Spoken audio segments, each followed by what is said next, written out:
I feel sorry for Ukraine because I don't quite understand all the forces that brought this division, this polarization of the country. From the American point of view, it's simply a button, a leverage point to use to excite the Russians and go after the Russians. And so I would be very worried if I was anybody in the world, a citizen, that the United States is going to use this Ukraine thing at any moment to push towards a hot war. The whole world is watching you. That's a fact. They're watching you because their hopes for your success. Do you think that was a plan of the Wall Street people, of the Western people, where they wanted to make Ukraine a dumping ground? You know, I don't even have to speculate about it. I'm sure of it. The Ukraine crisis is part of a new Cold War on Russia and China. The US manufactured crisis in Ukraine is part of the NATO drive to subordinate Europe to prevent its tilt towards the China-Russia partnership and the Eurasian powers' attempt to build a new multipolar world by Jenny Clegg on Multipolarista, which is Ben Norton's new news outlet. As Russia has maintained its stand against NATO's expansion, the United States, it seems, is prepared to escalate the situation to the brink of war. And I just saw a recent post on Twitter by Secretary Blinken saying, as a result, this is Australian time, February 27th, 2022. As a result of Putin's war on Ukraine, this is Secretary Blinken, we join with leaders of EU, France, Germany, Italy, UK and Canada to ensure key sanctioned Russian banks are disconnected from SWIFT, impose restrictions on Russian central bank and further identify and freeze assets of sanctioned Russians. Now, economist Richard Wolff claims that barring Russia from the SWIFT banking system would cause huge financial problems across the world.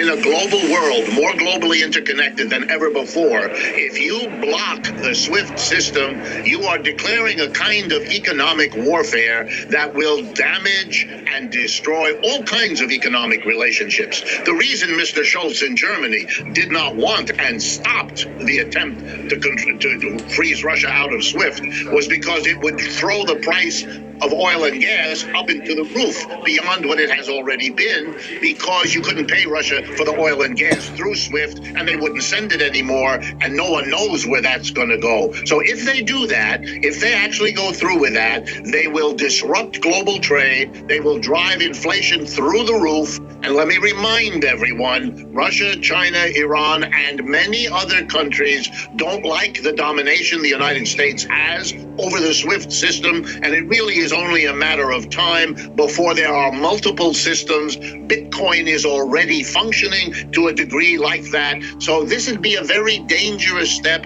because it would accelerate the end of the SWIFT monopoly. I've heard some analysis of these sanctions, and although they seem very severe, I'm not sure about this particular SWIFT thing because that's only just happened now, but although they seem very severe, I don't think that they are going to be anywhere near as effective as what the US government makes out that they're going to be. And I'll see if I can find that analysis and I'm not endorsing the Duran, which is a right-wing outlet, but Alexander Mercouris has his own YouTube channel, and he was talking about this article about these sanctions on Russia and how they're most likely not going to be as effective as the US make them out to be, and also that China will also intervene, probably doing it sort of under the table, like, for example, providing semiconductors and things like that to the US, to Russia. But Russia also is quite capable of making their own semiconductors. Anyway, so and by the way, while I'm just talking here, I really wish that people would stop inviting Marianne Williamson, who ran for president, I think it was 2016, and she was in the debates. I really wish they would stop inviting her to leftist live streams to give her opinion, because all I've seen of her is that, like, for example, today she was on Twitter imploring Biden, via this other person who'd posted this about Biden supplying $300 and something billion to Ukraine to, fund this proxy war, really, which is what it is. against Russia, she was imploring Biden to hurry up, literally saying, "Hurry up, please," or something to that effect. I mean, the woman is just an imperialist. She's also pro-Israel. She's just propagating basically US propaganda, the corporate media propaganda, and people need to stop. They need to stop inviting her to these fucking leftist live streams. She is not a leftist at all. Anyway, I digress. So, as Russia has maintained its stand against NATO expansion, the United States, it seems, is prepared to escalate the situation to the brink of war. Why is Washington choosing to stoke a conflict with Russia when it has declared China its greatest strategic rival? To grasp the full significance of this movement of crisis over Ukraine, it has to be understood in the wider global context. Speaking for the New Cold Warriors, British Conservative Member of Parliament Tobias Ellwood raised the warning flag, quote, "Today, non-Western civilizations such as Russia and China are starting to shake up the old world order. We are standing at the precipice of a new era in global uncertainty. If we blink now, the events of 2022 will determine how the next decade plays out," end quote. By the way, if you missed, Empire Files had a live stream today where Abby Martin was talking to Brian Becker from the Socialist Program, and there was a really nuanced discussion and worthwhile watching.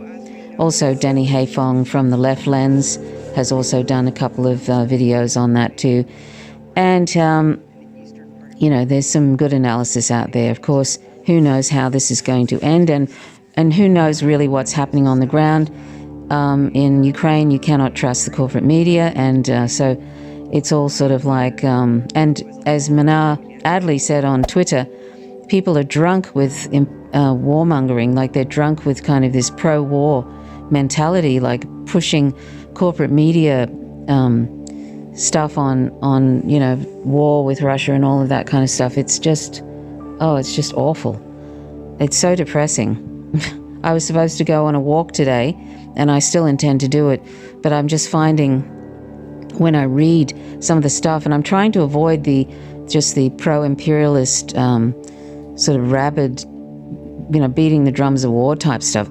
I'm trying to avoid that while trying to look at, leftist journalist work, but it's actually really difficult, and you just come across the most deranged and demented stuff. And it's just absolute, like Twitter really is just a sewer of US imperialism.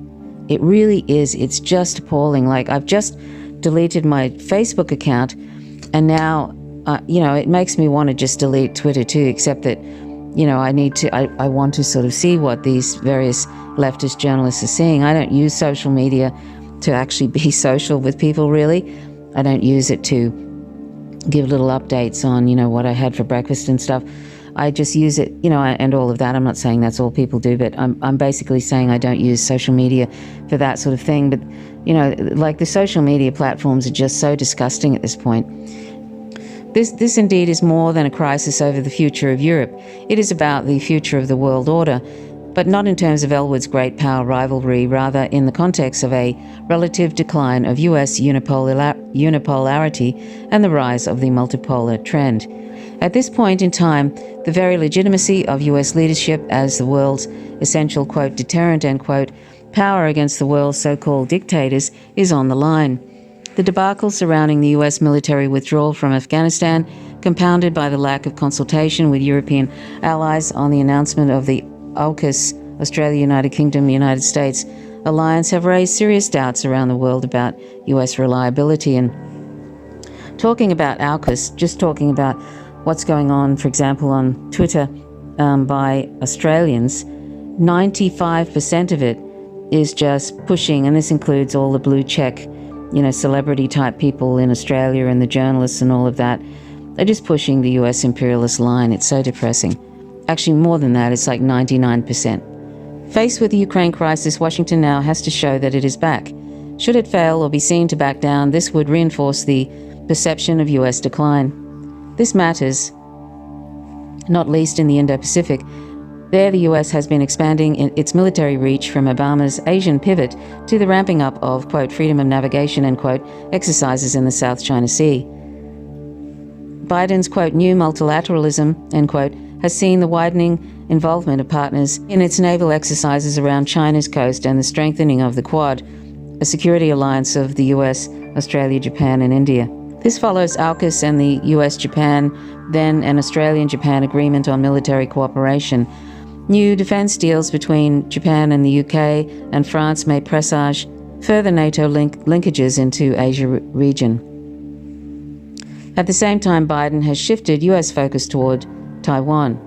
Reneging on its promises to Russia not to expand NATO eastward, the Biden administration is now inching away from the One China policy, the very basis of US-China diplomatic relations. What happens over Ukraine may well set precedents for these Indo-Pacific developments. If the US and NATO uphold Ukraine's supposed right to choose its alliances, this may embolden demands for Taiwanese independence. Conversely, a rollback in the supply of arms and military trainers to Ukraine from outside may work against the US moves to partner Taiwan through increased arms sales and US training of Taiwanese military. And just before I go on, I just wanted to read something that John Pilger put up on Twitter. He said, "News you won't read." John Pilger is an Australian journalist who's basically been sort of ostracized by most of the corporate media here, and they pretend he doesn't exist. That's why he spends a lot of time in the UK, where they ignore him there as well. Anyway, John Pilger said on Twitter, "News you won't read. On Thursday, Putin reportedly offered peace if Ukraine embraced neutrality and rejected NATO's arms. Ukraine's President Zelensky was elected in 2019 largely by ethnic Russians on a platform to make peace with Russia." Okay, so I'll just continue with this. Any scaling back of NATO's military architecture might discourage support for AUKUS expansion, and it would lend weight to China's requirement that under a South China Sea Code of Conduct with the Association of Southeast Asian Nations, ASEAN, joint military exercises involving countries outside the region should have the prior consent of all parties to this agreement. Underlying Biden's new Cold War with China, identified as the main challenger, is the realization by strategists that the US cannot effectively contain the rising power on its own. Hence the effort to forge, quote, "an alliance of democracies to confront the world's autocracies," end quote. While superficially multilateral in form, this remains a unipolar strategy in essence aimed at maintaining US global primacy. The new Cold War narrative problematizes Russia and China as aggressive and expansionist powers to present US leadership as the solution to, quote, "defend democracy," end quote, in an uncertain world. Here in Australia, by the way, we have Senator Penny Wong on TV, just going along with the US imperialist narrative. And we have the Australian Strategic Policy Institute, which is funded by the weapons industry, by Lockheed Martin and all those other industries.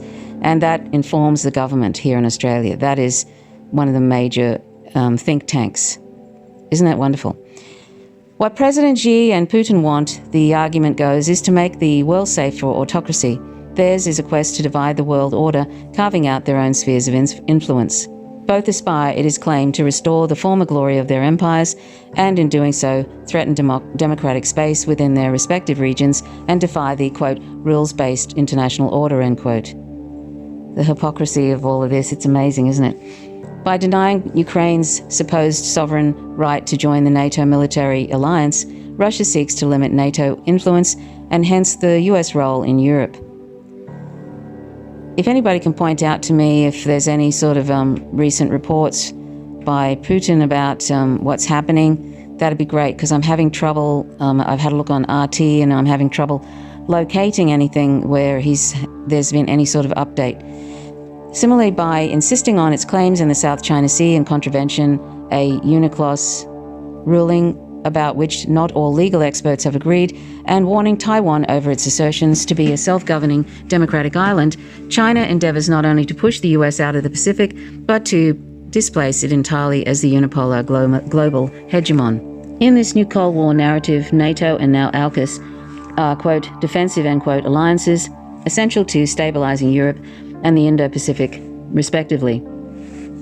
What is more, the argument goes, given the brittle nature of their, quote, autocracies, end quote, Russia and China alike are supposedly channeling domestic anxieties into an aggressive nationalism. According to NATO's logic, this makes them both extremely dangerous. Stoking their new Cold War drive further is the perception of US weakness. This demands not diplomacy, but a show of strength. It is the logic of this NATO narrative, reinforced by the media and think tanks, that is raising the stakes in the Ukraine so high.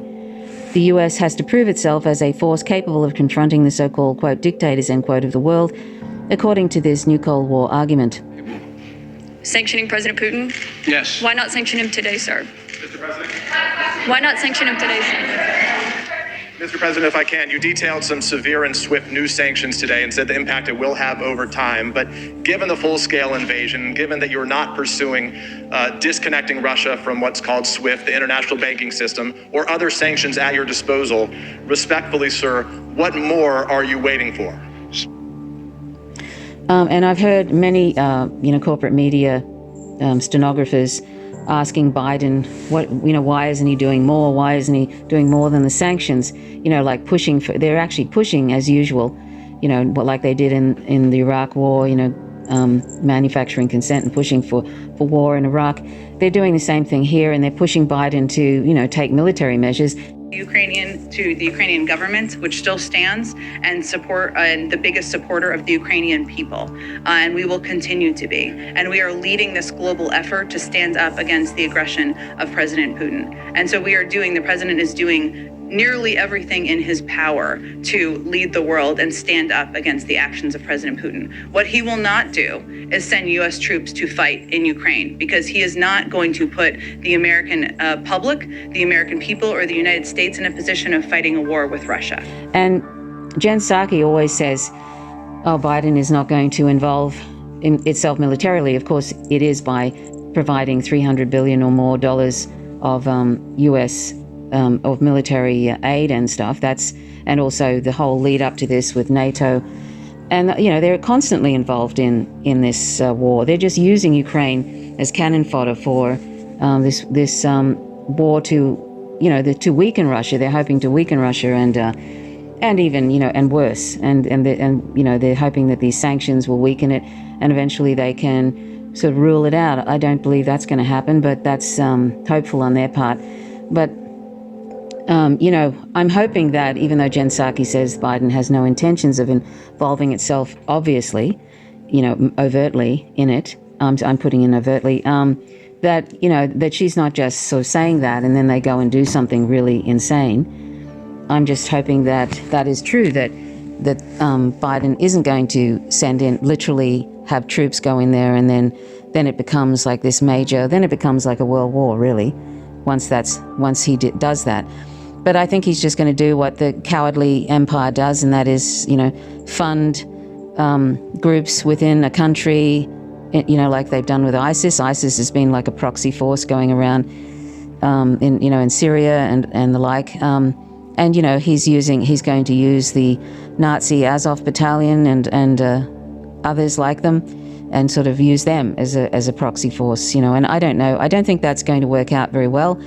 And Zelensky has given a whole lot of weapons to the civilians in Ukraine, and I think that's going to turn out very badly for those civilians.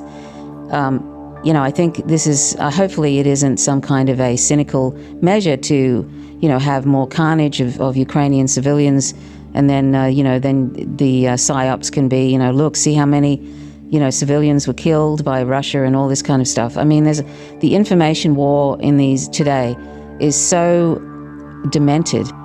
I don't know what it was like in World War II. I imagine it was probably demented then too, but it's sort of, I don't know what, the ongoing demented propaganda, war propaganda in these kinds of, conflicts and stuff is, you don't know where the real information is. You have to just hope that independent journalists have sort of good sources and that they have good analysis. And I think in the case of the various ones that I mentioned on this channel in recent times, and I'm not talking about ones that have gone off the rails and are promoting all sorts of right-wing narratives and full-on anti-vax stuff and everything, I think we have some quite good journalists and that sort of have a good idea. And also, you don't have to know everything that's going on in the ground. You just have to know what's possibly, you have to kind of be able to predict what might happen and why it is happening. That's, this sort of analysis, really. I'll read that one again. The US has to prove itself as a force capable of confronting the so-called, quote, dictators, end quote, of the world, according to this new Cold War argument. Giving ground to Russia would cripple US deterrence against Iran or North Korea, and worse, signal the green light to purported Chinese expansionism. This relentless new Cold War propaganda is in complete disregard of the facts. Russia and China are both surrounded by US military bases and US missiles. While US military spending is 3 to 4 times greater than China's, it is 16 times that of Russia. With the odds so stacked against them, neither country is likely to try to take on the US. If the US is looking to its European allies to take on a greater burden of containing Russia so as to leave it free to concentrate its forces on China, the aim is also to pile pressure on Europe to adopt the Cold War, quote, military first, end quote, agenda, even at the expense of their economic interests.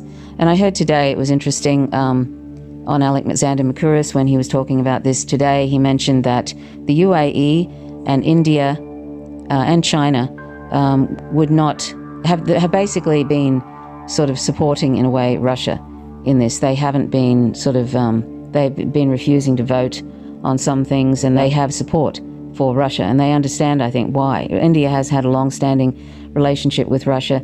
So that's basically 2 major countries in the world. That's basically almost 3 billion people, or not 3, but close to, or 2.5 billion or something. People, their governments are basically supporting Russia. Meaning they understand why this has happened. So anyway, that's interesting, and it's interesting the UAE is also in that as well. The point is that an alternative future is opening for the Europeans through the development of Eurasian integration. The growing economic relationship between Russia and China through trade, currency swap arrangements, and energy deals is further driving the new cross-regional dynamic. Both powers are reaching out to Europe, China through the Belt and Road Initiative and the EU-China Comprehensive Investment Agreement, now on hold, and Russia with its Eurasian Economic Union and Greater Eurasian Partnership. Lest the Europeans look east to their future, the US must drive a Cold War wedge between Europe and Russia, as well as between Europe and China. I am hoping that at some point Australia, the Australian government, who seem to be putting one foot in both camps in many ways, like I'm talking now about the Australian Labor Party, Albanese, who could be the next Australian Prime Minister, maybe.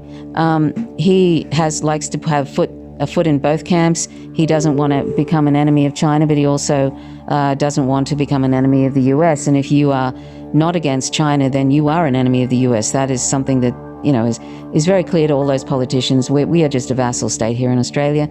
And all the politicians just fall in line with the US narrative, and they put it out, and they sort of are servants basically of the US because they're afraid. They're basically careerists, most of them.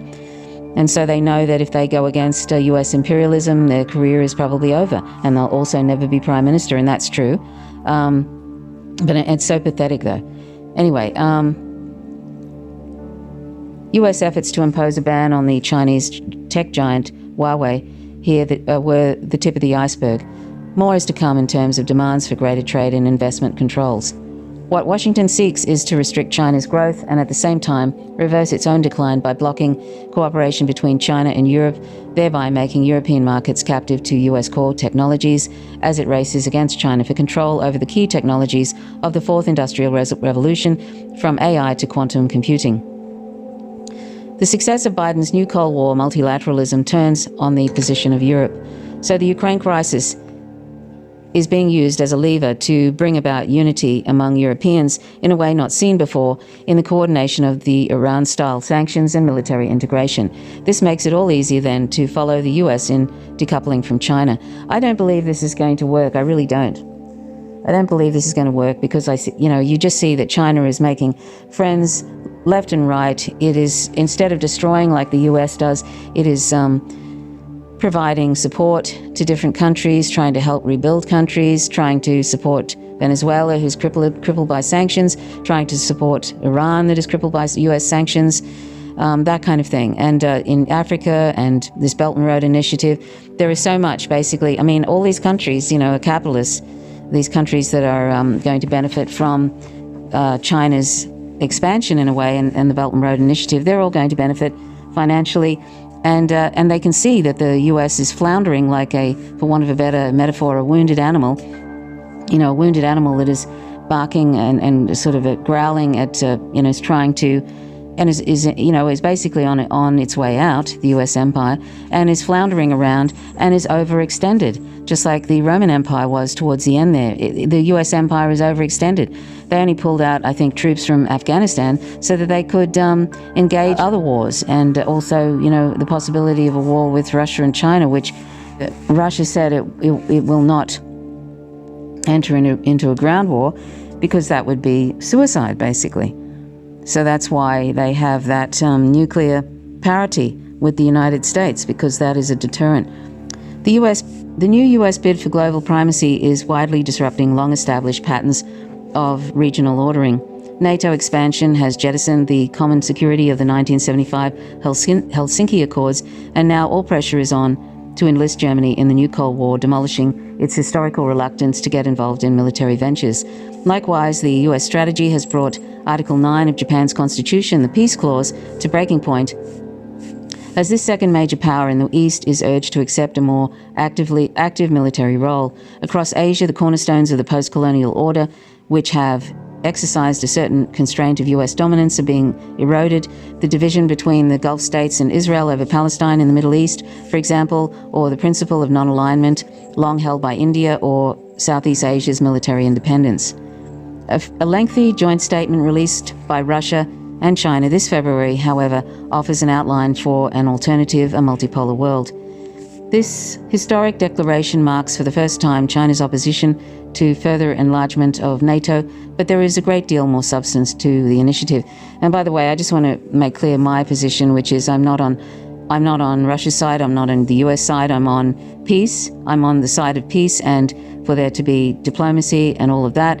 But I also understand why it's happened. I blame the US empire for this, the NATO expansion, and the funding of Nazis in Ukraine, the US overthrowing the government, the democratically elected government of Ukraine in 2014, and all of that happened afterwards, and the 14,000 people that have died in the Donbass because of that overthrowing in 2014 by, with the help of John McCain and Victoria Nuland and Biden. He was a major player in that. All of that. This is, the NATO had promised that it would never move eastward. Well, who can believe anything the US says? And it has done nothing but that. And it's been trying to go right up. It's been going right up to Russia's borders and using Ukraine as cannon fodder. That is another way of doing that. I think that the people who suffer the most in war are the civilians, and it's very sad, any country that is invaded, but I also understand why it happened as well. And that's the thing, it's not this sort of these ridiculous extreme black and white things that people like to go on about on social media, as if you're not against Putin and calling him some kind of a monster or Hitler, as a lot of celebrities now are putting out. If you're not saying that about him, then you must be for everything that Putin is doing, and you're a Russian spy or a Russian puppet or some other thing. It's this ridiculous kind of, there is no nuance or any sort of historical background. Most people on social media now have no idea of the past history of Ukraine and NATO and all of that. And if we don't know anything about that, we're just going to be putting out ignorant